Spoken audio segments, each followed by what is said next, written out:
Hey guys, Colton here from the Eevee Kingdom, and welcome to part 5 of What If Team RWBY Had Their Superpowers. And yes, I am actually pre-recording this along with part 4. Oh, shocking.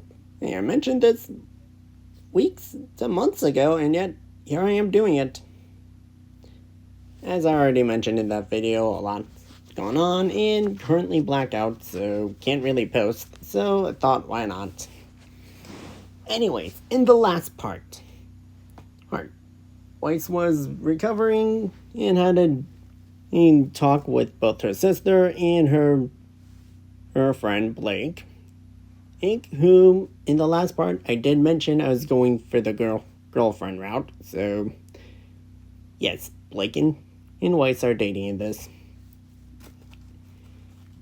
and I was basically rolling through the shipping list.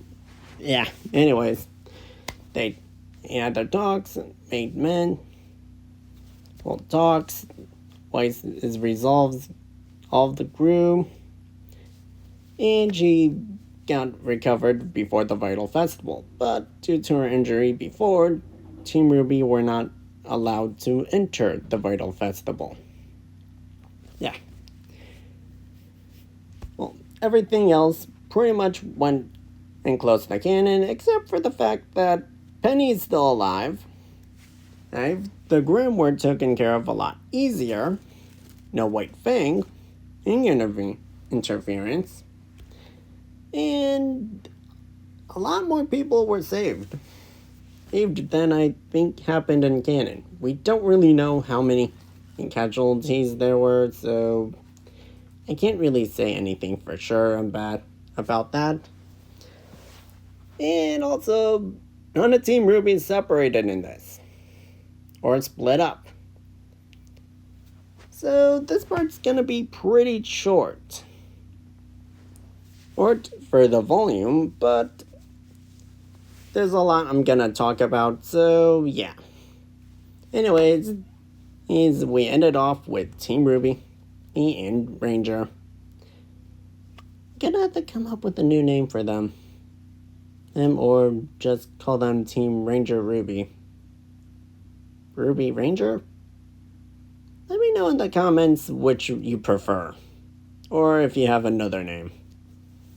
And because I really don't know what to call them. Since the rest of the Team RWBY's with them, so they can't really change it to Team Ranger. Anyway, we left off there, and we definitely know there's a time skip because all the characters aged up in it between volumes, so I'm gonna go over that right now. Now, what all really changed? Well, since all of them are together and training with each other, I believe RWBY's hand-to-hand would be a lot better than it was in canon, along with Weiss's. It is because she has to require some hand-to-hand training. RWBY and Weiss have basically been working out the kinks to Weiss's original ideas. She doesn't have her daddy's money or access to dust all the time, so she's not going to be fighting as much. But she is providing technical support and tactics. And since she can't really do anything else at the moment, and working out on the designs to make them more efficient, her gadgets more efficient and capable, and working out any bugs they may have had before. Or just making them more durable. Well, especially for Weiss's Yang's gauntlets.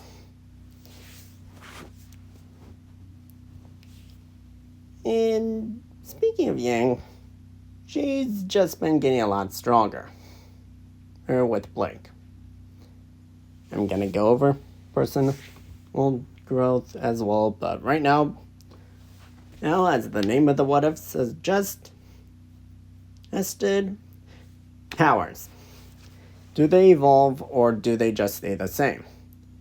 while watching many different superhero and shows involving powers, powers can grow with the person, but the growth are limited to what their original powers were. So, like Yang, for instance, her powers are Fire Fist, meaning she can create flames from her hands. It would be weird if she gained the ability to manipulate ice. It's due to nothing really saying she could. But I already started with Yang, so her powers would pretty much grow normally. Naturally, from the same process. She can create a stream of flames through her fists, or just heat up her fists to create a burning punch. But now she also can create smaller bursts of flame. So basically throwing in small fireballs, or focusing it more to create a big one. And she can also somewhat fly, by just letting the flames propel her through the air. Or even hold her in place like Iron Man. Which is pretty cool when you think about it. Yeah, so she gained a lot more range with her powers now. Blake, on the other hand, grew even further. Her powers are shadow manipulation, if you haven't seen part 1. And there's a lot I could really do with this. It's because she's manipulating shadows. And throughout social media, and media in general, shadow manipulation has a lot you can do. Now, I'm limiting her to not being able to manipulate people through their shadows. But inspiration from other shows do give me a few good ideas. She was already pretty versatile, creating pillars, or even temporary flying with it creating wings. But now she can do more. She can basically shroud herself in shadows, creating an armor-like substance. So it came from when her girlfriend almost got severely hurt in their last fight. Thinking of it, and to hopefully help Whites be more active in battle. But it just became a good idea, later on. Now she can enhance her durability through her shadow manipulation. She can also make herself stronger and faster with, an armor, or just amplify your feet with her shadow. In some way. Or do something like Dark Shadow. Anyways, another thing she ended up learning that she could do is honestly coding her weapon in shadow. To increase their durability and power of her attacks. And a fun idea. Being able to launch a projectile, through a slash. It's kind of like she normally does, but a lot more powerful. And she's just been focusing on those abilities and trying to get better at fighting. And without them as well. So they've all basically trained in hand-to-hand and with Yang, while also training with other stuff to be better well-rounded. RWBY, however, sadly, the teleportation doesn't give you a lot to do. The best I could come up with for an evolution for her power is to create smaller energy things that can teleport to a random location. And a cool visual would be that they take a form of rose petals to keep the theme of RWBY semblance.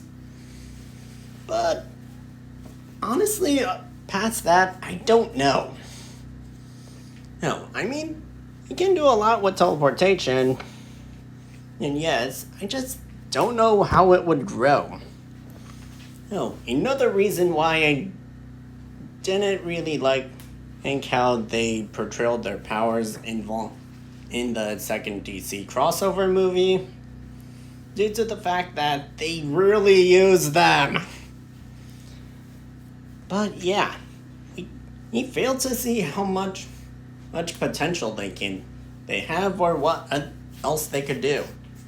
If it was like a crossover series where they were stuck in the DC universe with these powers, maybe we'd see more. But yeah, RWBY's powers don't really evolve much. Now, personality-wise, Yang would kind of be the same as her Volume 3 self. She didn't have that depression arc she did in canon, so she would still be pretty bubbly. RWBY would also still be similar to her canon self. White's is a little more outspoken and emphasizes her opinion more often. And Blake's, I'm gonna say Blake's personality is kind of equal to her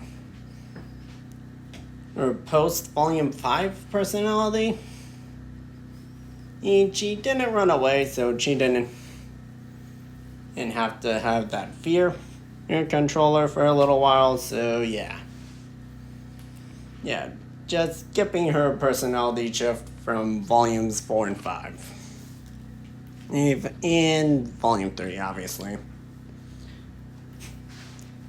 But yeah, that happens, and, well, Blake and White's needs are just way closer than before. White's probably only said in that last part to just rub in her father's face that she is her own person, or just make it more promisable. But over time, I do believe they would actually start dating and doing cute things together. Now, we do start here at Volume 4. Or the Golem fight will pretty much go close to canon, but with more people, all stronger, or allies, and pretty much being able to break stone at this point on their own, or at least two of them. And White's being more tactical than John, or them combining their tactical knowledge to come up with a foolproof plan. The Golem's taken down pretty easily.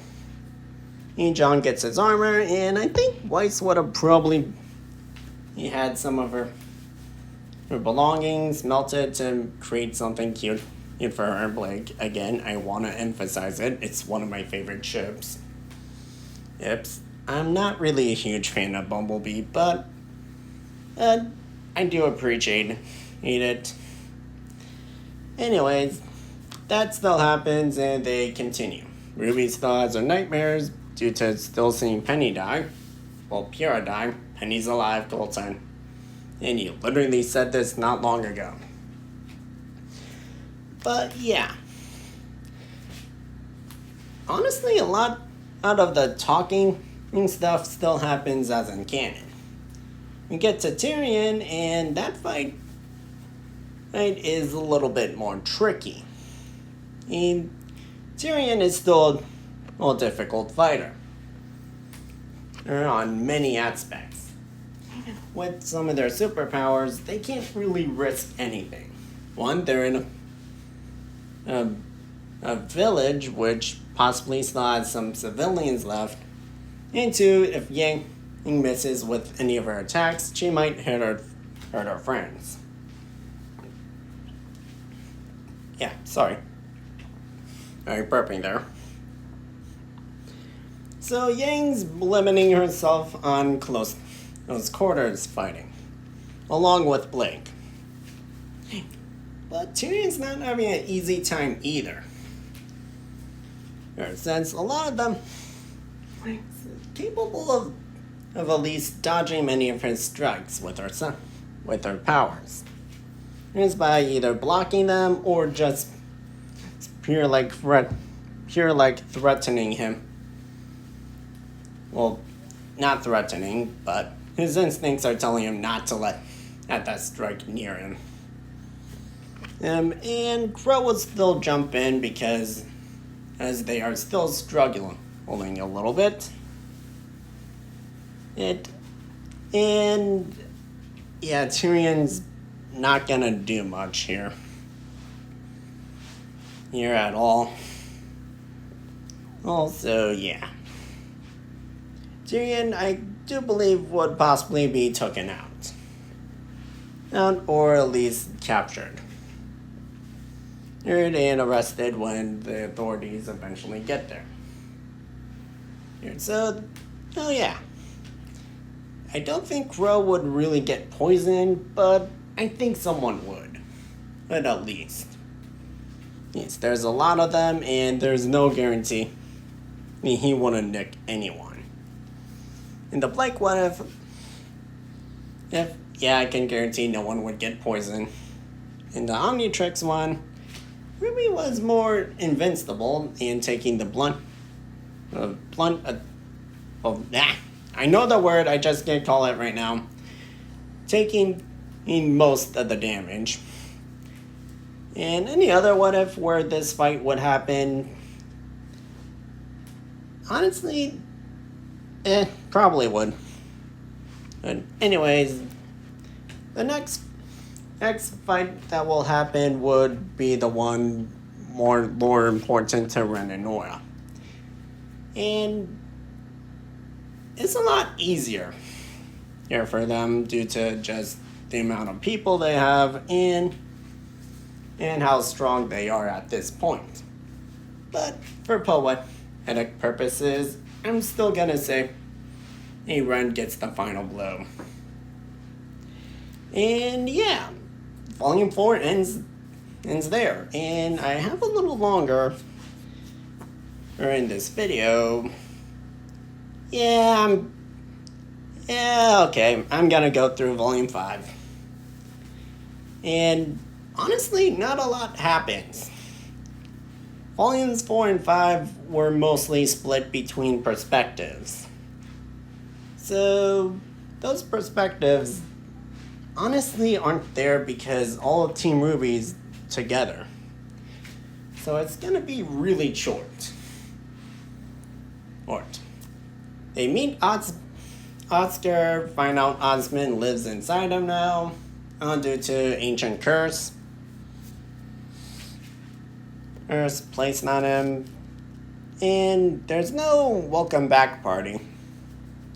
And I'm pretty sure Weiss would have told old Yang and RWBY her history with her mother and father during the time skip, along with Blake, because obviously.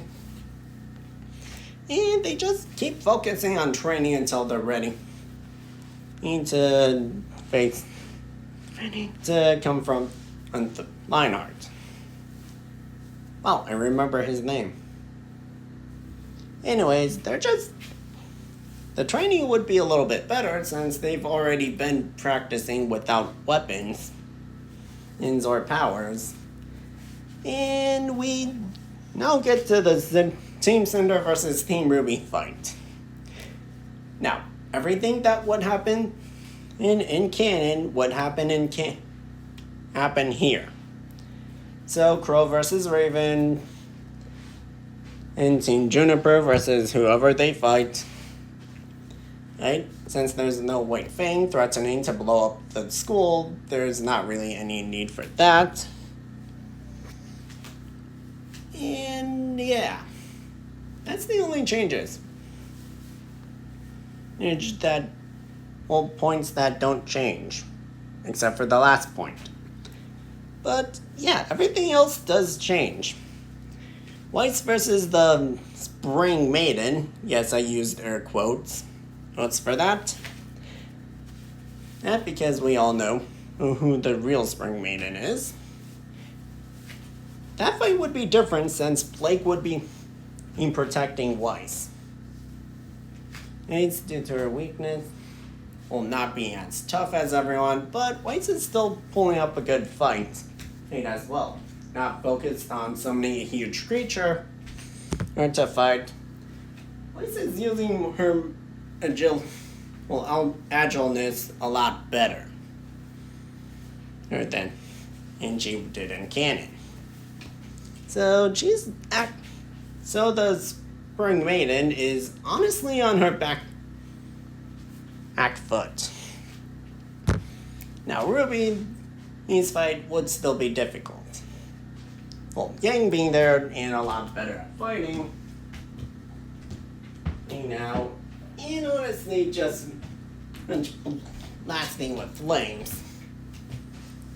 Mercury's semblance aura does protect him, but if it breaks and she gets a good strike on his leg, along with the heat of her fists, that leg's coming clean off. And for context, Mercury has metal legs. Yang is not tearing a leg off. She's tearing a prosthetic leg off. Had to explain that just in case someone would question me.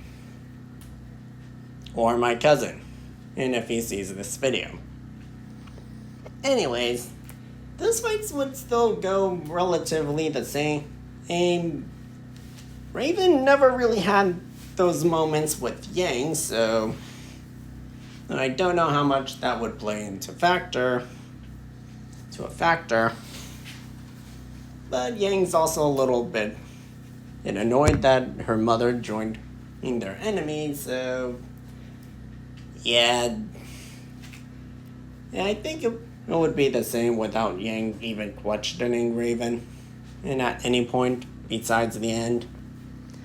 And yeah, thinking about it, the fight would end, but Mercury would be out and arrested because he couldn't really escape and is considered a dead weight at this point. Again, Mercury kicks, Yang punches, fire can cut through metal. Well, if it's hot enough. Anyways, we end Volume 5 with the Team RWBY victory. I hope you all enjoyed. This is definitely going to be one of the longer parts to the series. And I hope you enjoyed. Like if you did. And comment anything in the comments. I do read them. Even the hate comments. Well, comments. Subscribe so you don't miss out on any videos I post or posts I make to my community poll tab. I do use that a lot. And share this video with friends, family, or animals so more people can see my content and so I can try improving more. And I will see you all in the next video. Bye!